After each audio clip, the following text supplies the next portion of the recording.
Unique, New I was about to ask what the human, why the Human Torch was. Hello, folks. Howdy. Hello. Welcome back. Thanks for joining us. I'm super stoked. This evening's. I think this is one of our first evening segments as well. Sitting here in Rob and Martha's house. Hello, Rob. Hello. Thanks for having me on your couch. Thanks for coming. A little earlier this last month. Mhm. It was last month. Wow, it was a while ago. I was like super stoked to go and ski with you. Mhm. What were you skiing on? Well, this bad boy right here. Yeah. This is Monoski. Just started skiing it this year. Just acquired it, and it's been very exciting. How did you acquire it? How does one acquire a monoski? Yeah, it's definitely not the easiest process. I had a friend when I first moved to Fernie who was left this Monoski in trust by someone who moved away and never came back. Mm. And we tried it once, and it was terrifying. You just couldn't really turn it.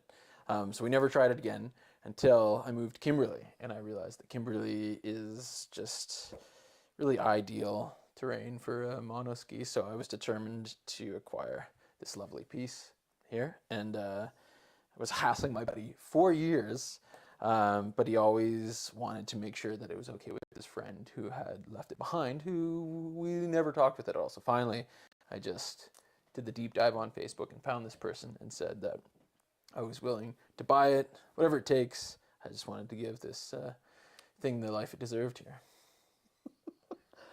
So you put quite a bit of effort into sourcing it out. Mostly just hassling. But yeah, a considerable amount of hassling. Depending on what you want to call it. Yeah. Yeah. That's wild. I recently just saw a video of two buddies skiing, both on the monoski at the same time. I also just saw that as well. And the backflip? Yes. Wait, where they have they're sharing the monoski. Yeah, so like one skier here, the other skier here, and then they both have their That is somewhat sensible, and I could maybe try that. I thought you were talking about, I've also seen the front double. and back, two people on a monoski. I don't know if it's real or not. But I've been trying to sell the idea of like a group bicycle to a certain group of individuals, and it sounds really similar to this like multiple on monoski person. I'm sorry, I got distracted by the group bicycle. I'm for this. I don't know how I can put my vote in with this group of people that they should invest. No. Oh, man. It's a great idea. Our audience has other feelings about it, but you know, yeah, it seemed like there was some fors, there were some againsts out there. There was a mixed response. No, I'm fully behind it. I would probably be behind it because then I could slack off and drink some tea, you know. And it's like the tandem kayak, you know. It kind of fits into that. So I'm guessing that's the person in front has no idea how hard you're paddling back there. Yeah, or pedaling or skiing. Yeah, skiing. You'd have to be locked in a little bit more. And you'd be surprised. You can really phone it in from back there sometimes. You can't just floppy chicken in the back of you your... can do the like lay on your back and yeah. Yeah, was that... How many times have you been out prior to like us going up to Kimberley there? Maybe... So I did once with my buddy in Fernie when we first tried this, and then this year, since I got the bindings remounted, that was maybe the third or fifth time being out kind of thing. Maybe fifth. And how long have you been skiing before that? I mean, I was kind of a mediocre Ontario groomer skier, and then I moved to Fernie and did kind of like an undergraduate in skiing, probably just being a ski bum. That's a good 7 years. 7 years can get you a master's. No, I'm an undergraduate skier. Okay, so I'm like thinking about signing up for the 100 courses, just putting in my timeline into like when I can step onto one of these. You can step onto this tomorrow. There's no discrimination. Monoski is for everyone. It's, you know, like the disease it's named after, it's catching on. It was absolutely catching on that day. I think there were four of you. Yeah. Four of you on that. That was a solid posse. I've never seen another person on a monoski. The lifty that day said, "Oh, monoski, this is weird. I've never seen one of these before." And I thought, you're gonna see three others today. I remember that. Yeah, man, those guys were also ripping it. Oh my God, that was terrifying. Like I'm generally on this thing. Like I make it down the big chairlift, but Right. I'm double pole planting Right. pretty much the whole time. What's double pole planting? Double pole, like if you're skiing, ideally, people Right. you don't need to pole plant. You can just do the Sure. back. But if you're pole planting, it looks good. But then the double pole plant is pretty old school. Like Oh, okay, got you. Yeah. really getting some body English in there and throwing it around. Because you don't, with the monoski, it's weird because like one of the easiest ways to turn on skiing is the stem Christie, where you're skiing and then you snow plow and then you step. Yeah. And there's no separation. And to feed on this, you just have to kind of counter rotate or do a bunch of pole jabbing to get momentum until you get into a rhythm, and then you can kind of go. Or if you're just better than I am, like those guys were, because they were catching air right as soon as we joined up with them. Oh yeah, like they were full into it. I mean, there was also some other shaky people out there. I mean, But yeah. I mean, give us the shape of the day. Like we were after lunch, and like we had gone in for like a hot snack of some sort. Even before that, I am like a 3-run kind of a guy on this thing. And we went out, we probably did 6 runs, I'd say.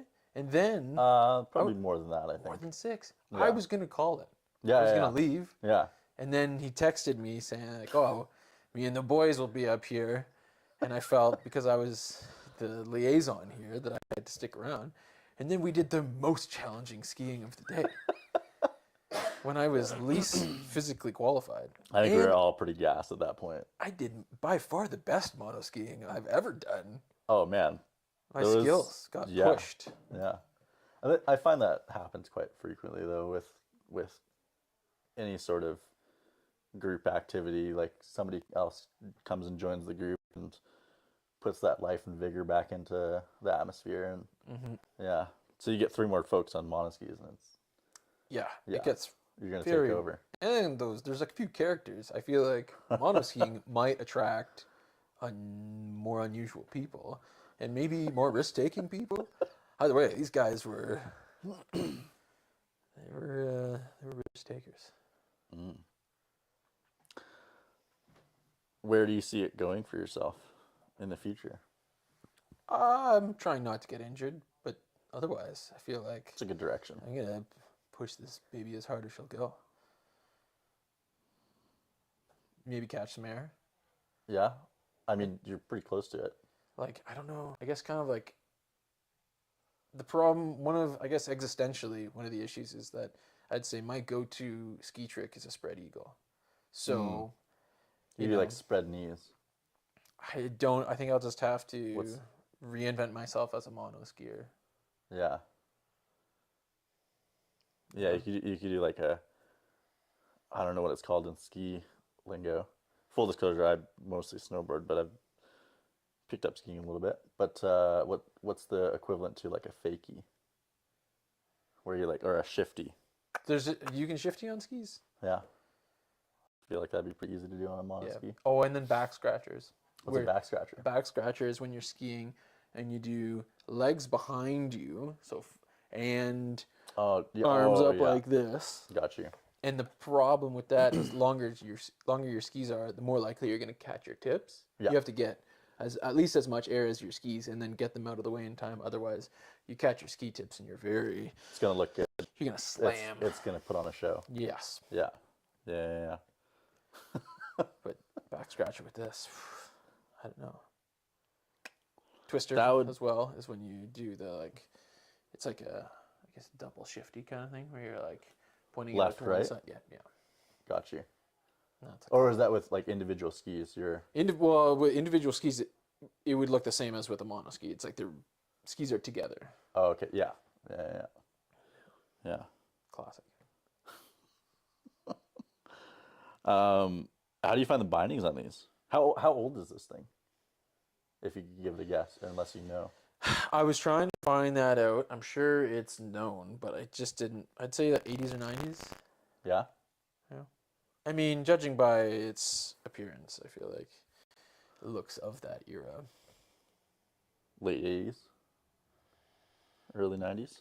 Yeah, I'd say so. This that seems that color, swatch seems. Mm-hmm. Yeah, early 90s, late Yeah. 80s. And some good wear on it too, on the bottom. But like Yeah, it's holding, got some. but like holding up dings though. for sure, some repairs. Yeah. The bindings are probably.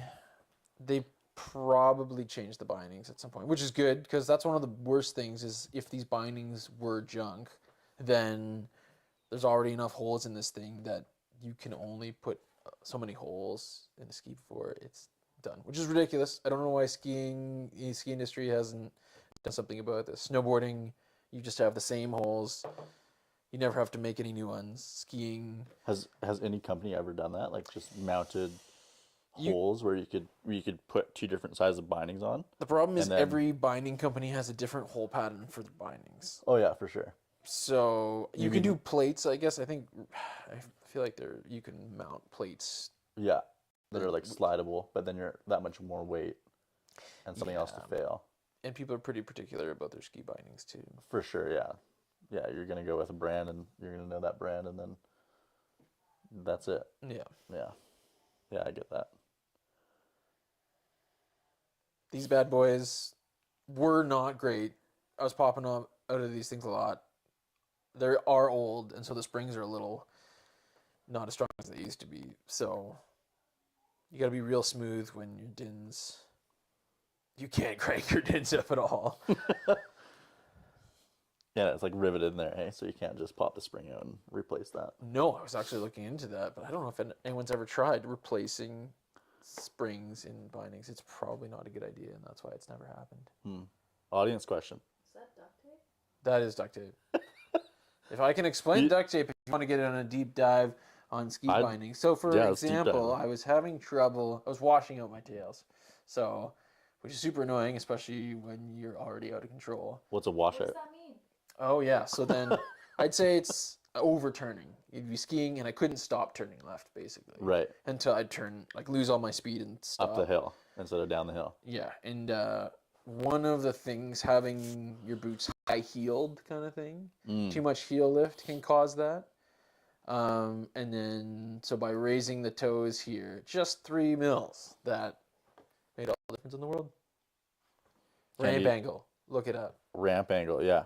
Like I said, I just started skiing and it seems unnecessary, but it's got a surprising effect. Yeah, I'm gonna go home and look that up on the drive home. Oh yeah. Yeah. So where did you get these plates from? This. What would you recommend using in the Definitely future? not from work. Probably hard plastic. This is rubber. It'll give a little bit more. Yeah. But honestly, I feel like my philosophy around ski repair is as cheap as possible as long as it works, which I guess is a fine line, but whatever gets you out there. Yeah. That is gonna semi-last you. Yeah. Like, I'm a big fan of thrashing old used gear because especially you can get so much out of older gear. Like, this thing is definitely old, and I feel like the skis of this era are just turned into shot skis, and everyone just looks at them like relics. Yeah. And I've got a pair of older skis. Yeah. And they're so much fun because it's just something different that you have to learn how to engage with. And I feel like the Monoski is the same philosophy. It's more appealing to people because it's just so crazy. But nobody's thinking about skis from this era. The Monoski gets attention because it looks so weird. But the feeling of skiing it is wildly entertaining. I terrifying. I have a super sloppy French fry, I think is what I'd probably describe it as. And it is like I see some skiers out there and they're super tight. Their knees are almost bolted together, and it looks like they're riding a monoski. And then I get closer and I'm like, oh, they just have good form. And that's the progression. You go like right now you're a little terrified, and it's very exciting. Yeah. But then you get good and you feel confident. And then the progression, then you're thinking, okay, well maybe I go faster, or I make, ski closer to trees, or hit some rails, or do some sweet jumps.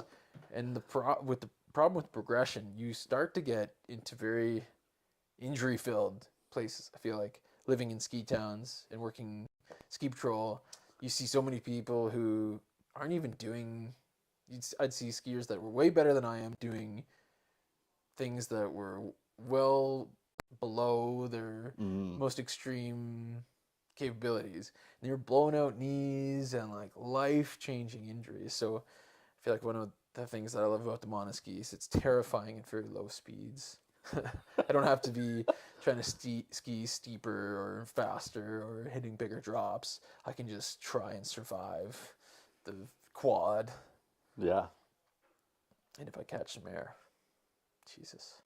I mean, we've both Em and I have seen you do so much more than that. You've witnessed the most intense part of my learning curve for sure. Yeah. I'm super stoked we got some footage of that day. It'll be pretty good. Sure. I am looking forward to the future when we come back, and I have no doubt that. Well, and the fact that I joined in my rookie season of monoskiing, I managed to join a monoski club, posse, gang. I don't know what the term for a flock of monoskis is, but we were flying. Do you know? It was just a set of skis. Yeah, we just. Do you know when your next unofficial meeting is? He texted me. I think he texted me a week ago or something, and I was like, "Well, I'll be out there." Yeah. We didn't see each other. I heard from the lifties though, being like, "Oh, saw a few other monoskis." And I was like, "Where did they go? Which direction were they Yeah, heading? where are they?" Yeah. Did we touch on that? How did you meet Ryan? So, I recognized him from one of the work sites that I was on, and I drove up beside him in the parking lot, saw him and said, "Oh, hey, you were just doing a job at our work site." I'm Rob. I'm sorry, what was your name again? And then on his tailgate, I see he's got a monoski, and I just, not a lot of us around, so I just said, "Oh, monoski, that's crazy. I just got one this year." And he kind of looked at me like, "You have a monoski?" Ears pricked up. Yeah, he was definitely zeroed in. Yeah, keyed in, and I said yes, and he explained that Kimberley used to have a fellow called Monoski Bill who had a very identifiable beard, and he was a shit hot monoskier, and he monoskied Kimberley for a long time, and I think he kind of wanted to make it a bit of a thing, and then unfortunately he just passed away last December, I heard, and so this guy Ryan had purchased his remaining monoskis and had himself been monoskiing for, I think he said 15 years. So he was looking to sell them to his buddies and rent them out to people who want to try, and wanted to get a movement going in Kimberley, make a video and try and get, there's some sort of monoski festival that happens at, I think it moves around resort to resort in the US, and he wanted to cut a promo for that and try and get it in Kimberley 2026. Haven't looked it up, but I don't know how much competition there is for hosting. Yeah. I think we've got a good chance. Yeah. Hit up RCR and some other hills. That's a pretty wild, fateful story. Not fateful. It's something serendipitous. Serendipitous. Thank you. Yeah. It was. It's great. It's one person on a monoski is a little weird. 4 people on a monoski is an event. That's so much better. So you're getting a lot of hoots and hollers from the chairlift when you're ripping down onto the lift line. 50% of you are making it. Some of you ended up in the trees of the moguls. I mean, that's also a big part of ski culture, I think, is like eating shit. You're doing well, or you're you know finding yourself yard sailing. People are gonna be screaming either way. Yeah, whether you're standing up or you're falling, you got to put on a show. It's true. Um, man, any audience question here? Yeah. How different does it feel having both feet strapped to one monoski compared to regular skiing? How's it feel? So different. It's very weird. I feel like knowing how to ski is almost worse for learning how to monoski. In a way, just because there are certain instincts that are the exact opposite. Just coming off the chairlift with your feet together and then trying to turn. And like as soon as you feel a little off balance and you go to step your foot out, and then you feel like that you can't step your foot out, and you just kind of like, there's a lot of panicking like that. A lot of auto ski where you just so many of the tools, or maybe the only tool, but being able to separate your feet, which is a pretty important one, not being able to do that is weird. And then I've heard older guys, who seems like most of the people who monoski are older guys, they say it's easier on their knees because normally when you're skiing and you're making turns, it's the outside leg that takes most of the force, and it's the inside edge of that leg. And that knee kind of takes, that inside knee takes a lot of the force. But then when you're monoskiing, it's the inside edge, but your inside leg, you're on like your pinky side of your foot, and you're on your left leg, and you have to pressure that leg and pull up with the outside. Yeah, as soon as if you're a little too unbalanced, like on a single foot, having it on edge is just where it is. But having both feet there, you have to have the perfect amount of pressure on it has to be, you can't be leaning too hard either. Because you need to dig yourself in and then potentially just wash out. Unbalanced, and because if you're shifting it a lot too, that's like you can't be playing with this too much because you'll just lose your balance, kind of thing. So it's weird. Overall, 100%. What are some good pointers that you'd give me if I wanted to jump on this thing tomorrow? I would say, embrace fear. It's probably not going to go well, but you just got to be enthusiastic. Because you don't ski too much, or you do ski. I can get down the hill pretty well. Yeah, this would be a challenge for sure. Yeah. Man, I really wish I brought my ski boots up. That's one thing I will say is like good ski boots. Yeah. I find make the world of difference. What size are your feet? 9. Yeah. You guys are leaving tomorrow? We could always get some real footage. You willing to put your body on the line here, Mike? I mean, I feel like I can embrace fear pretty well. It sounds super similar to some other stuff I do. Like it's like embracing fear, being locked in.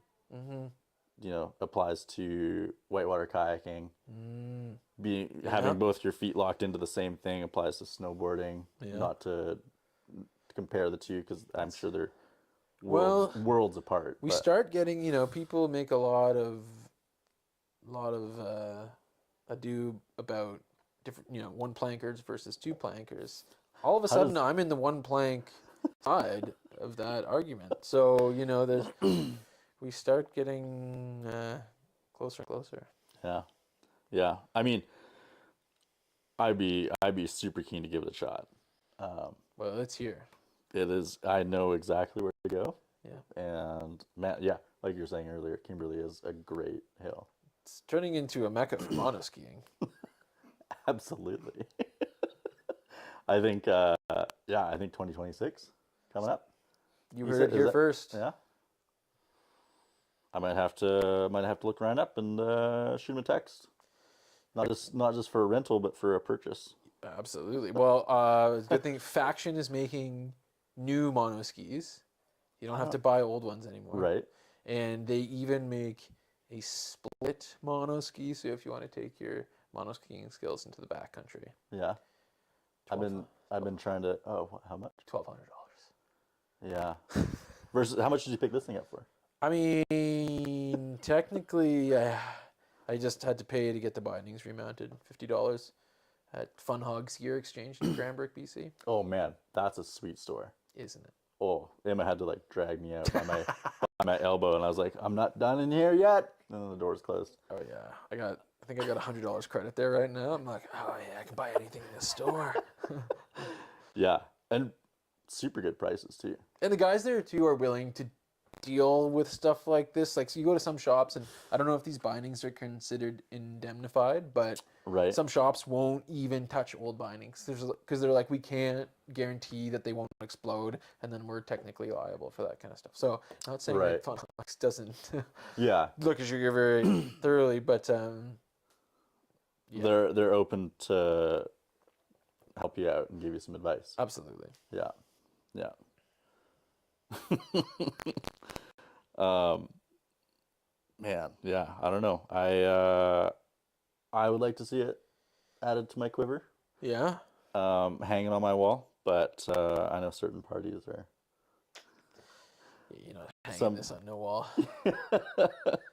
Well, just taking up space in Oh, in a tight I gear room see. I see. that's tight already. Certain So partners might have opinions about. there's opinions flying around, but the facing your fears, I fully embrace that, and we both fully embrace that. We embrace it Yeah, fully. yeah, yeah. I think yeah, it'd probably bring Emma back to her skiing days as well. Wouldn't be surprised. Yeah. Any points we should highlight before we wrap this up? Monoskiing, strange people, Kimberley. Come check it out. Yeah, having fun with old weird gear Mm-hmm. is, I feel like, the summary a bit.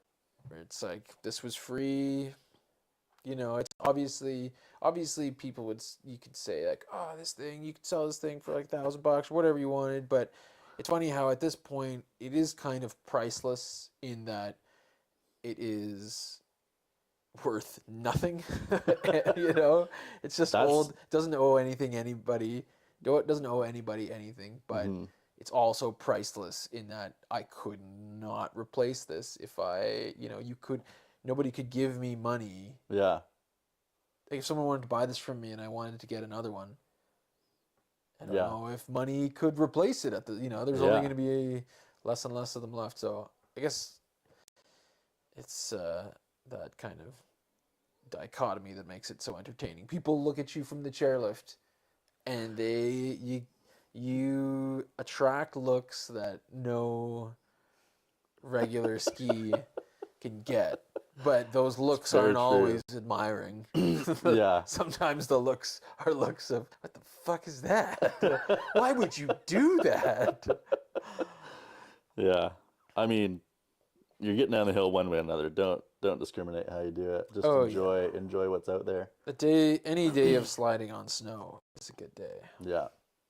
Yeah. And I'm sure it also shows up on like free ski day on the bingo cards or whenever else you're using bingo cards on a hill. Yeah, exactly. Yeah. So you gotta hit that stamp right where the money is. Mm-hmm.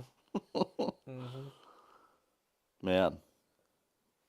Thanks for joining us today. Thanks for having me. Yeah, I look forward to trying this out or getting my own, and I encourage everyone else to go on. Yeah, it's a thing. Say bye to Cranbrook. All right, ciao, folks. Catch you next time.